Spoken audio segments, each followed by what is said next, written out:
kita semua pada akhirnya satu kali surga.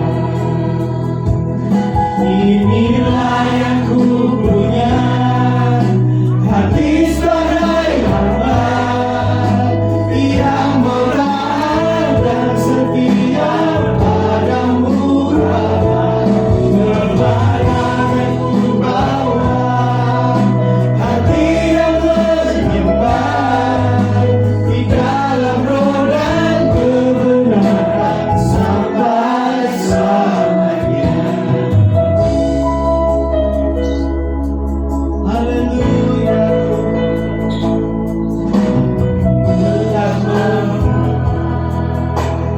Apapun juga saat kami datang ke dunia, kami tinggalkan semuanya Tuhan. Ku tidak pada akhirnya saat kami kembali ke surga. Inilah yang kami punya, inilah yang ku punya, hati sebagai hamba yang mau taat dan setia padamu Bapa.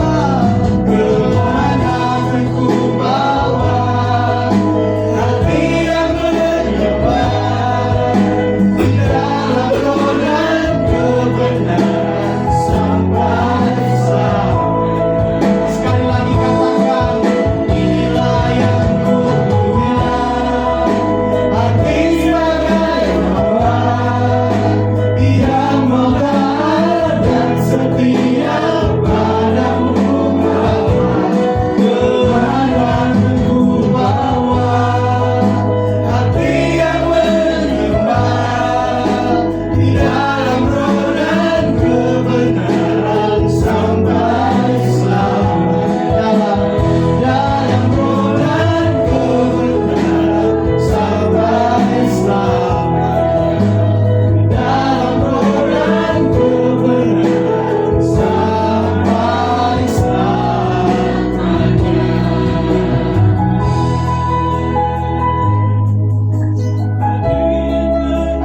Dalam roh dan kebenaran, ini yang kami mau. Terima kasih kesempatan yang berharga ini kami boleh beribadah dan melayani Engkau. Berfirmanlah ya Tuhan, kami siap mendengar. Ya. Salam Bapak Ibu yang dikasih Tuhan. Ya, untuk dua itu tolong dimatikan ya. Besok minggu tak ganti baru.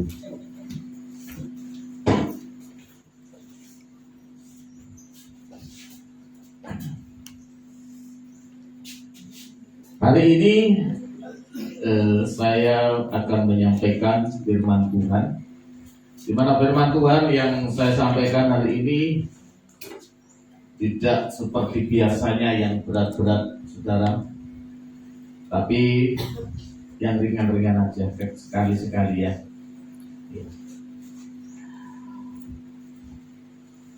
Manusia itu sebenarnya tidak ditakdirkan Tuhan itu menghadapi masalah. Tidak ditakdirkan Tuhan itu kalah dengan persoalan. Tidak ditakdirkan manusia itu hanyut dengan berbagai masalah. Tapi Tuhan itu selalu memberi jalan keluar. Ya.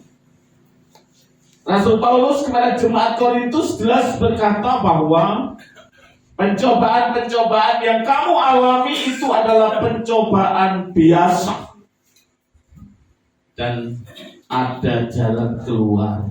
Ya, jadi itu hal yang biasa kalau kita berbicara masalah-masalah itu sebagai orang yang hidup di dunia ini biasa, gitu ya.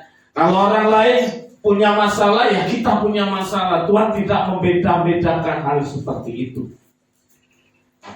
Tapi terkadang begini, saudara, Tuhan itu kasih yang gampang-gampang. Tapi manusia itu milih yang ruwet, gitu ya. Sepertinya begitu, ya.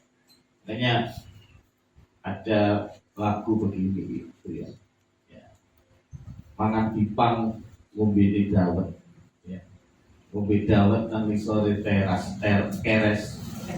Urip gampang kok yo. Digawe ruwet.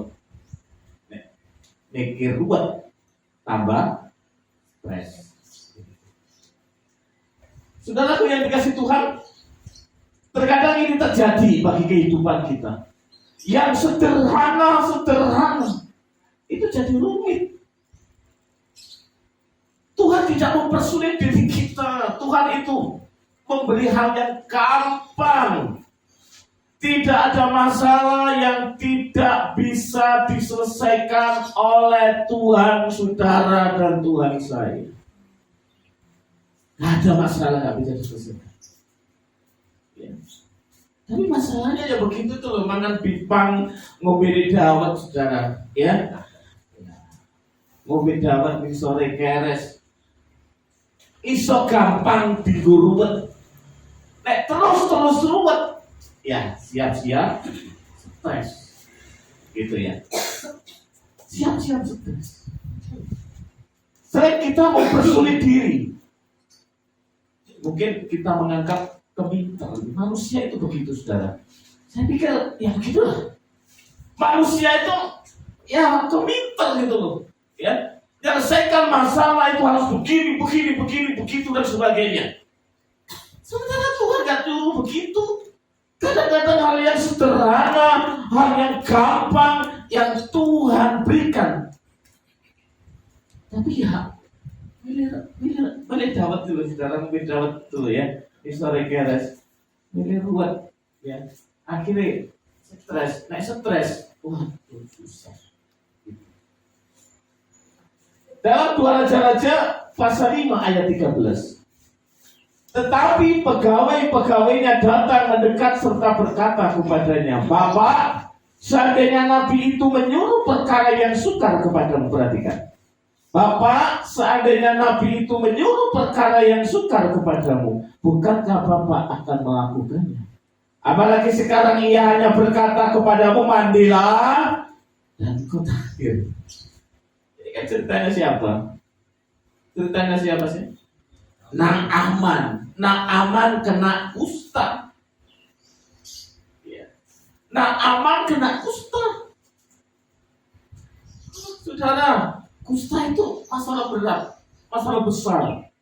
Karena dianggap kutukan bisa. Ya. Dan banyak orang yang menjauhi orang kusta. Dari tengah-tengah masyarakat dijauhi. Wah, itu stres berat. Tidak ada orang yang kusta saat itu bisa disembuhkan. Saat itu mungkin dikatakan penyakit kutukan atau dan sebagainya. Ya, tapi bersyukur namanya Naaman ini dekat dengan orang-orang yang luar biasa. Bukan jabatannya yang luar biasa yang dekat dengan Naaman, bukan pangkatnya yang luar biasa dekat dengan Naaman, tapi orang-orang yang luar biasa imannya. Contoh yang pertama, kalau sudah membaca mulai ayat 1 itu ya. Siapa yang pertama itu? Gadis. Ya. Ada seorang gadis yang menjadi tawanan. Ya. Orang gadis Israel yang menjadi tawanan. Di situ berkata kepada istri Naaman, kalau kepengen sembuh datang ke Nabi dari di Samaria itu. Begitu. Kenapa saya katakan orang hebat? Dia bukan orang yang berpangkat, tapi dia adalah orang yang, ya, orang ini tawanan, wanita tawanan, sudah. Tapi dia hebat kenapa? Dia nggak dendam loh. Coba kalau gadis itu yang dari Israel itu dendam, pasti pikirannya begini, matilah, nggak apa-apa lah, matilah. ya, bahasa kerennya bongko-bongko lah, ya, remek-remek lah, kapok, ya, kena kutukan itu, wala sampai aku. Tapi itu tidak terjadi pada gadis yang ditawan itu. Itu kan orang hebat, saudara. Kenapa saya katakan orang hebat? Oh, ini orang mengampuni. Fokusnya bisa terus kepada Tuhan. Fokusnya kepada Allah. Fokusnya nggak pada diri sendiri. Dia tidak dikuasai oleh emosi, tidak dikuasai oleh dendam. Dan dia juga punya pegawai-pegawai yang luar biasa, saudara. Ya, makanya punya anak buah itu. Kalau kita punya anak buah, doakan punya anak buah yang luar biasa, ya. Sehingga ketika kita susah, saudara, kadang-kadang bisa jadi dari orang-orang yang sama sekali tidak kita pikirkan apakah orang itu bisa nolong kita atau tidak. Nyatanya bisa, ya. Tetapi pegawai-pegawainya datang mendekat serta berkata kepadanya, Bapak, ya, nih, Nabi Elisa itu menyuruh hal-hal yang sulit. Aku yakin kamu bisa. Tapi hari ini coba perhatikan Bapak. Sekarang ini ia hanya berkata kepadamu, mandilah dan engkau menjadi tahir. Yang rumit jadi sederhana. Manusia kan seringkali mikir dulu, ya, kakek mikir, saudara, sampai kurus begini. Ya, kadang-kadang juga telepon yo, kakek mikir bisa jadi, ya, tapi ada yang mikir kurus, ya, begitu. Tapi semoga saja entah kurus, entah gemuk, itu cuma bawaan begitu aja ya. Gak perlu kakek begitu ruwet begini, sudah. Wah, ruwet sekali ini. Kalau orang pikiran ruwet begini, saudara. Apa sih ruwet pikir pisan ruwet gitu ya. Tuhan sedang menyederhanakan persoalan hidup Naaman. Sakit kusta bukan yang biasa, namun Tuhan sedang menolong Naaman dengan cara yang sederhana, yang biasa. Hal ini bertolak belakang dengan yang dipikirkan Naaman, karena terbiasa dengan kekuatannya yang tidak biasa, yang tidak sejajar dengan masyarakat biasa. Ia berpikir kalau Elisa menyembuhkannya dengan cara yang sesuai dengan yang dipikirkan. Yang rumit jadi sederhana. Yang rumit jadi sederhana. Apakah yang sederhana ini tidak bisa menolong Naaman? Nanti ketika Naaman mentaati apa yang dikatakan oleh Elisa, apa yang terjadi? Naaman kulitnya sembuh. Ya. Kesembuhan Naaman ini, kulitnya ini, saudara, kayak seperti bayi lagi. Oh, nggak pakai skincare. Ya. Biasanya kan ibu-ibu cewek-cewek itu pakai skincare. Ya. Iya. Kalau beras nggak ada, LPG nggak ada, itu nggak begitu susah, ya. Tapi kalau skincare-nya habis, mumet, ya. Saya di rumah itu ada tuh dua cewek-cewek itu, ya. Kalau nggak punya skincare, mumet. Tapi Naaman nggak pakai skincare. Kulitnya disembuhkan oleh Tuhan nyaris atau sama seperti kulit bayi. Wih, glowing, saudara. Halus. Ya. Jadi kalau kita bertolak dari masalah Naaman ini, sebenarnya Bapak Ibu yang dikasih Tuhan, masalah yang sebenarnya itu bukan masalah itu sendiri, tapi apa? Manusia. Ya, Naaman kuaken cangkem. Lah iya, aku kan raja. Aku kan panglima. Aku akan orang yang punya jabatan. Lo kenapa kok gak melakukan ini itu? Apa gak kurang jelek sungai Yordan itu? Kenapa gak ke sungai-sungai yang lain? Balik gondok. Ya. Coba terus gondok, aman. Terus nolorabi, ngerumati kustah. Ya. Terus gondok. Hari ini, saudara, gondok ambek bojomu, gondok ambek bapakmu, gondok ambek istrimu, ya, gondok ambek keluargamu, ya. Paling gak ngingoni berkat, gak miara berkat, tapi miara masalah. Coba perhatikan di sini, ya. Nah, aman seandainya pada waktu itu terus gondok. Ketika Elisa menyampaikan sebuah cara supaya disembuhkan oleh Tuhan, dia harus mandi 7 kali di sungai Yordan. Ulah nong gondok juga enak, ya. Gondok sampai bocor segala gak enak, ya. Kayak kopi, jangan kopi itu lagi biasa ya lagi. Mak, gede malah cok siji, ya. Gulone podo, ukurane podo, banyune matenge podo, ngudeke malah siji. Ngono ya rasane siji. Ya. Masak biasa enak.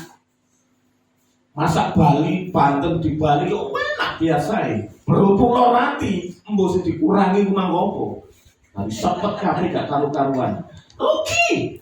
Ya. Seandainya gak aman tuh ngingoni, miara gondoke nang Elisa. Ya, dia gak pernah berpikir benar tentang apa yang disampaikan Elisa. Terus gondok. Terus turut tono hatimu sehingga beres. Ya, kadang-kadang orang yang punya pangkat, punya jabatan, punya kekayaan, punya segala sesuatunya, kadang-kadang pikirannya bisa kurang beres daripada orang yang lemah, terbatas, tidak memiliki apa-apa, uri hidupnya hanya bergantung, bersandar kepada Tuhan saja. Itu kadang otaknya beres. Nah ini seorang panglima berpikirnya negatif kepada Elisa. Sementara pegawai-pegawainya, this is kacung-kacungnya, keset-kesetnya, buren-burennya, otaknya seger. Begitu. Coba dia kadang pengen punya masalah, ampuni. Wenakan mau ngampuni. Masalah kok ngampuni angel. Ngalor ngidur digonceng si A, digonceng si B, ngomongnya yo iku wae. Tak gonceng tak sekut karo aku. Ya, itu manusia. Begitu ya.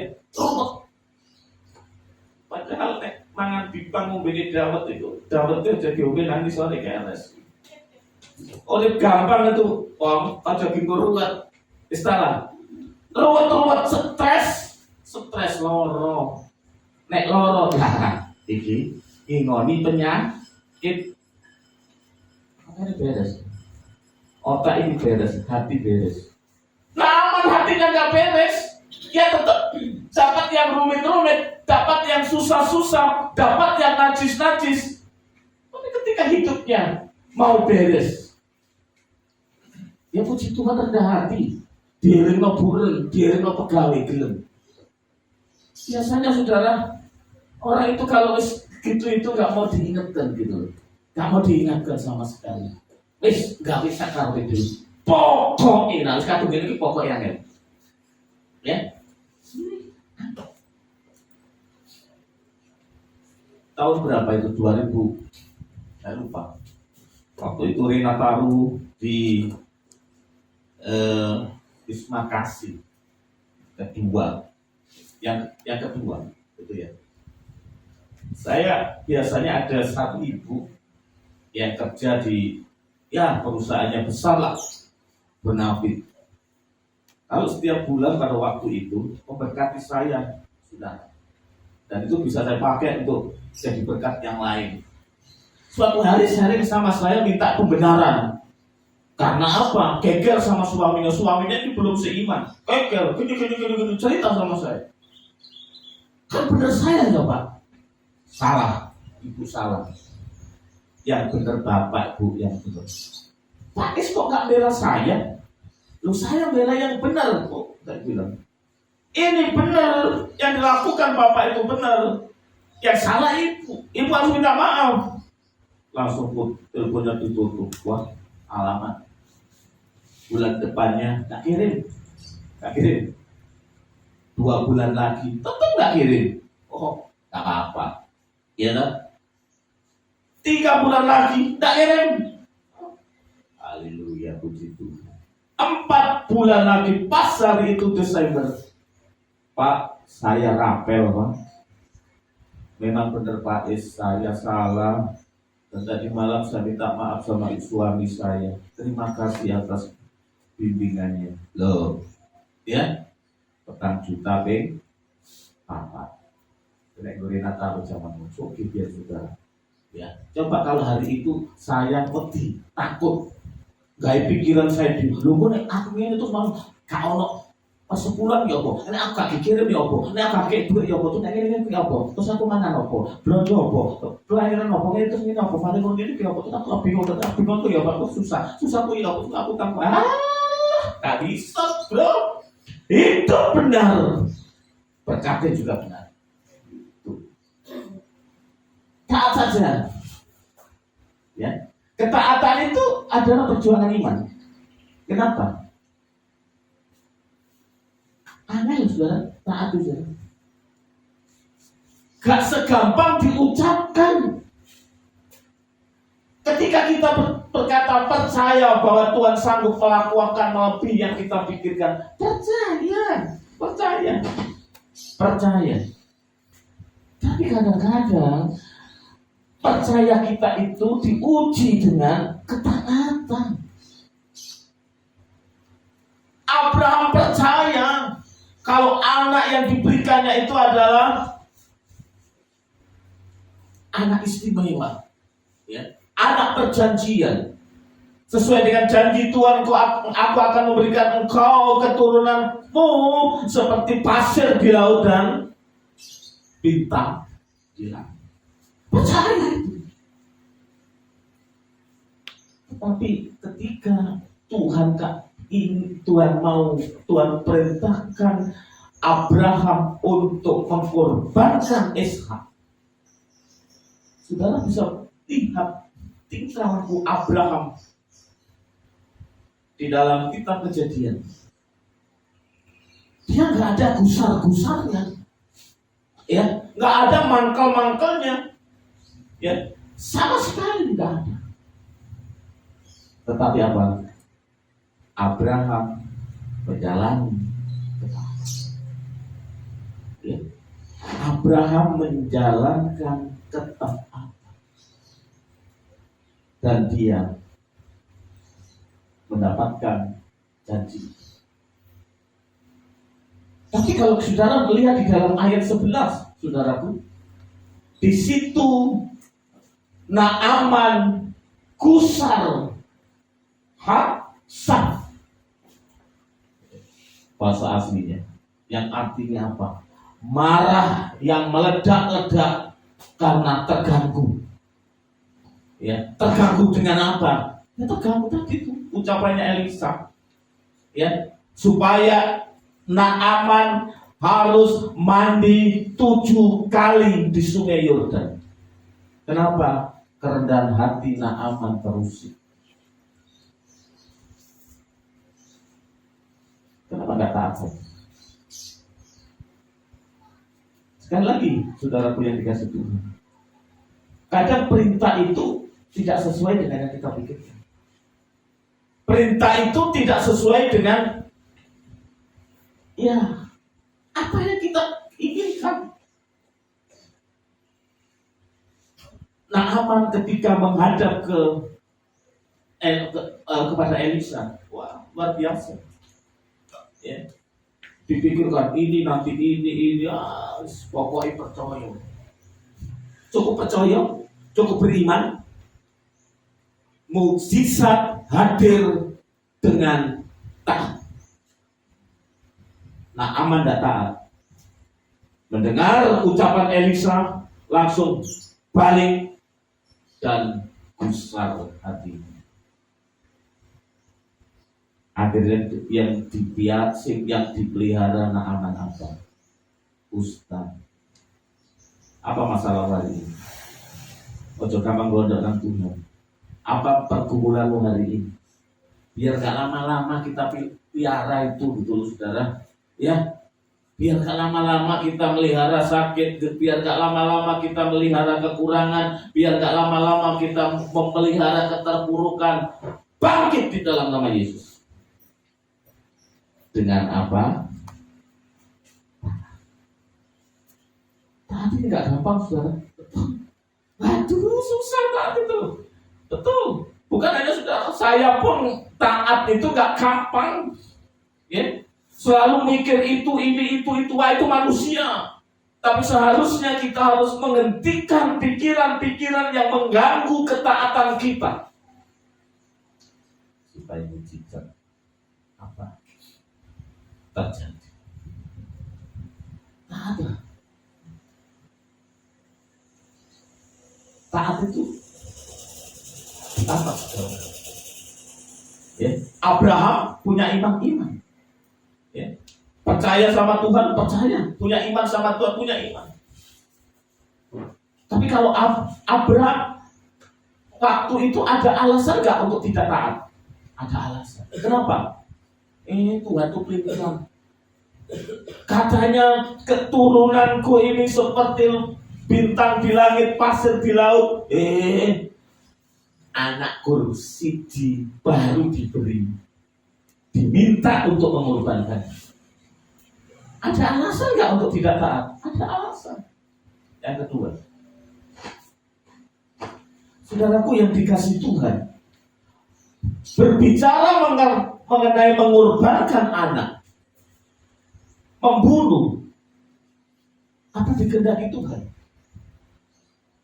Adakah ayat yang mengizinkan mengorbankan anak seperti yang dilakukan oleh Abraham? Tidak ada.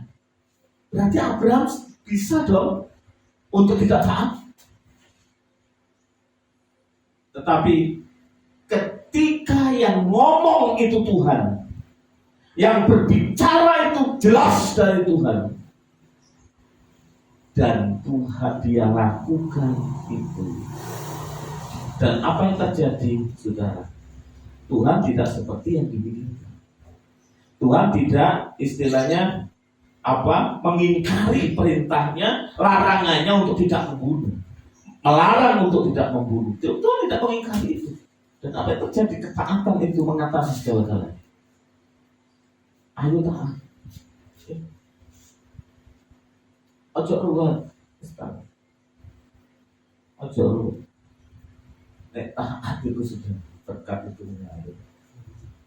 Saya kan panen bu, ya kan? Ono sing gawe status bu apa kali ini. Dan buan ngate sekali. Buan iki meh 18. Gesek ke 18 dulu.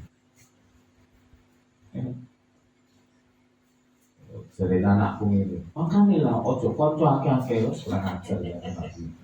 Dikira bapak iku konco sampe gendruwo wis setan ngono kae. Enak gak bowo. Konco sampe tuyul wis gak bowo nang tuyul, tuyule sing bowo aku ngono. Kadang-kadang anak-anak itu dikata gimana gitu. Ya.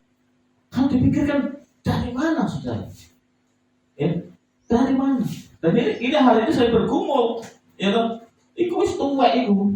Iki tuwek iki. Oh iku nek sing turun tuwek, iki sing tuwek iki. Ya. Tuwek iki. Kenapa? Itu sudah 20 tahun, ada yang 19 tahun tuwek. Akan aku jalan sampai tua-tua kayak ono. Ya. Memang albu saudara, kakek sih, belum ngatus. Apa-apa di iman. Yang penting kita ini untuk semua semuanya itu untuk Tuhan begitu. Ya. Jangan dipikirin. Ya. Taat aja. Jangan dipikirin. Kok ruwet terus kan? Naaman ini dibikin gampang oleh Tuhan. Ya, pada Naaman ini bukan orang Israel, bukan umat pilihan, dibikin gampang oleh Tuhan. Loh ya apa mana awak-awak bukan bikin anak Tuhan. Percayalah dibikin gampang. Iku nek teko omah bojomu usret. Sing lak apa bapake usret, mboke usret, ya toh. Ngomong ae kakenan kandarono. Tuhan membikin gampang itu. Ojo.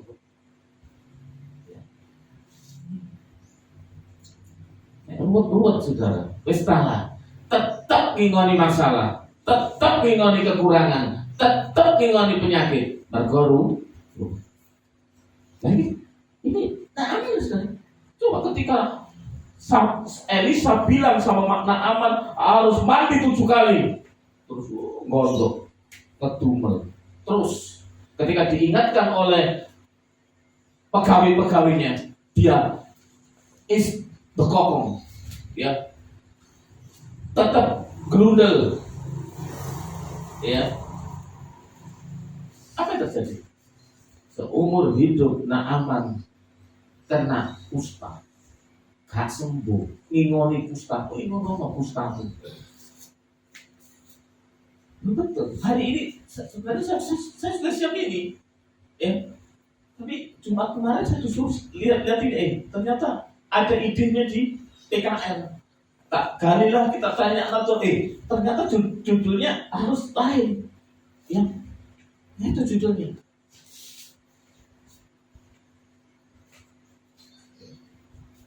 Joko Sambang Bijawat, ya. Bijawat misalnya TKS. Sembarang gampang kok, ruwet, ya. Terlalu ruwet bikin.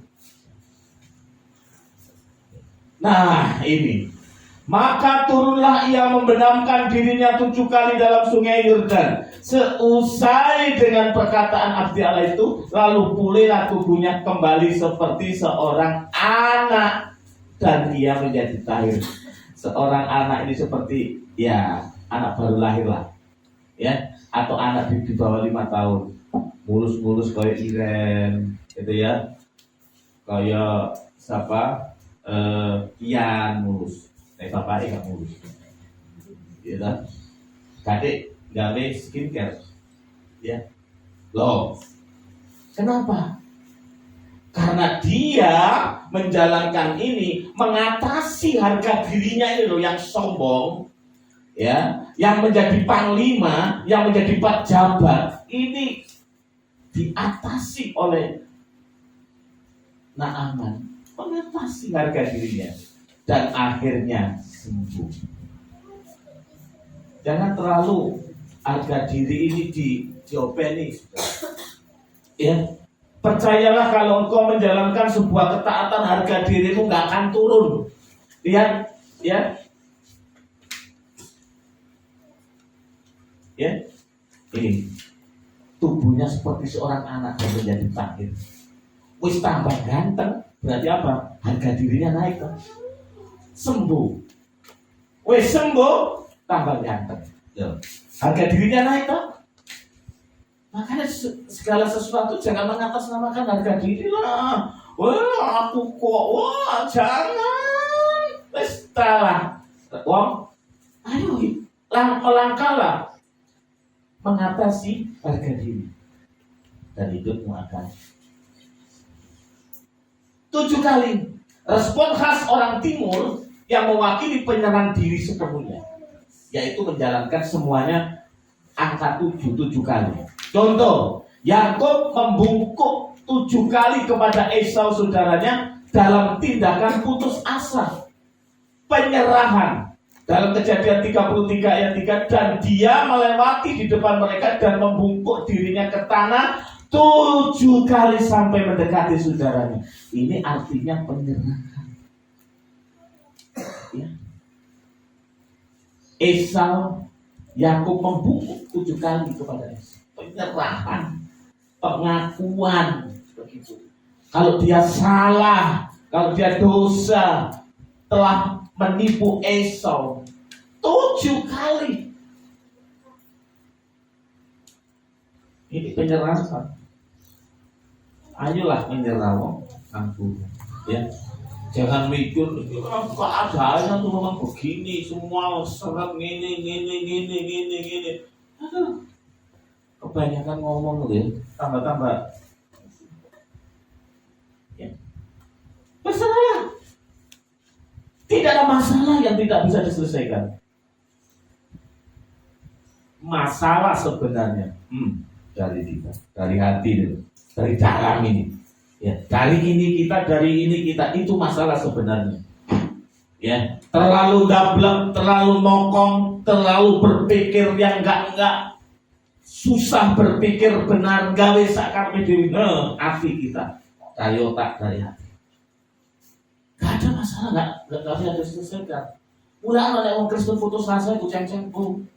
Orang Kristen putus asa, orang Kristen gampang menyerah, orang Kristen gampang gak percaya sama Tuhan. Iku ngono Kristen nih kawin. Ya. Gak kawin telu lah, kawin loro lah. Ya. Kawin ini piye carane Tuhan berkati? Mari berserah. Ya. Iman Naaman mengutuk sebagian besar orang Israel pada zamannya. Kenapa? Di dalam Lukas 4:27, dan pada zaman Nabi Elisa banyak orang kusta di Israel dan tidak ada seorang pun dari mereka yang ditahirkan selain dari Naaman. Mulia kan? Saat itu. Apa Naaman ini orang Israel? Orang Yahudi? Malah orang Yahudi, orang Israel banyak yang kena kusta, tapi tidak seorang pun dari mereka yang ditahirkan. Seolah-olah iman Naaman mengutuk sebagian besar orang Israel pada zamannya. Kenapa? Kabeh kena masalah. Naaman duduk wong Yahudi diberkati. Ya. Gara-gara apa? Gara-gara apa?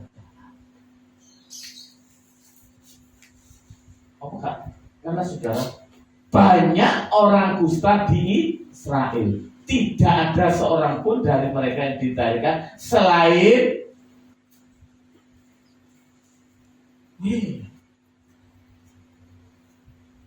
nah ini dikatakan bahwa ini banyak masalah di daerahku, banyak persoalan di wilayahku, tapi hanya orang-orang Bethesda yang diberkati. Loh, menurut saudara, kan enak saudara.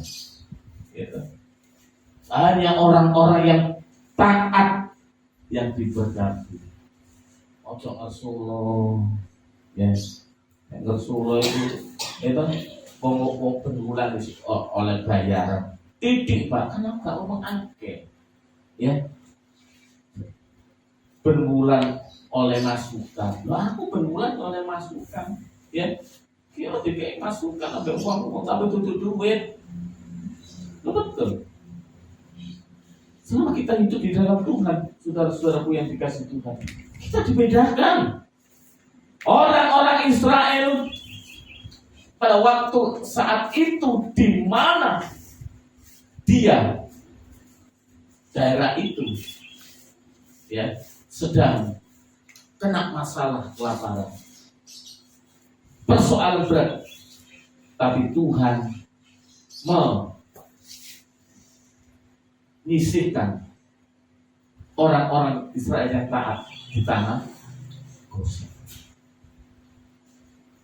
Orang yang taat itu selalu dibedakan Tuhan. Wis tanggawo percaya. Wong sing taat, wong sing bener selalu dibedakan Tuhan. Ojo wedi masalahmu. Saat kita beriman dengan taat sama Tuhan, seolah-olah kita ini menjadi sebuah figur kerajaan surga, public figur kerajaan Allah, di mana keberadaan kita menjadi saksi yang tidak bisa terelakkan. Kang Yon William buka tambal. Ya. Elisa diutus kepada orang-orang non-Yahudi. Hal ini terjadi karena Israel saat itu dalam kondisi murtad. 3,5 tahun adalah periode penghakiman ilahi atas Israel. Dalam kitab Daniel 7:25 ia akan mengucapkan perkataan yang menentang, yang menghakimi dan akan menganiaya orang-orang kudus milik yang menghakimi. Ia berusaha untuk mengubah waktu dan hukum dan mereka akan diserahkan ke dalam tangannya selama 1 masa, 2 masa dan setengah masa. Tapi Elisa diutus kepada orang-orang yang non-Yahudi. Saudara, Tuhan itu gini loh. Sekalipun kalau umat kamu itu umat pilihan, kau nggak nurut aku, Tuhan itu nggak pandang bulu kok. Tuhan nggak pandang bulu, ya. Tuhan nggak pandang bulu. Tetapi sekalipun itu bukan umat pilihan, tapi percaya seperti saudara dan saya. Kita bukan umat pilihan, tapi kita telah dipilih karena iman kita. Kita dibedakan. Kita dibedakan. Itu penting. Ya. Kita dibedakan oleh Tuhan. Nek anakmu gono beda-bedane, padha ae. Yo, iku artine sesuatu. Tuhan selalu merencanakan kemudahan untuk umat yang taat. Ketidaktaatan akan menemukan kerugian. Masalah yang terberat adalah manusianya itu sendiri. Oleh sebab itu, Tuhan Yesus memberkati.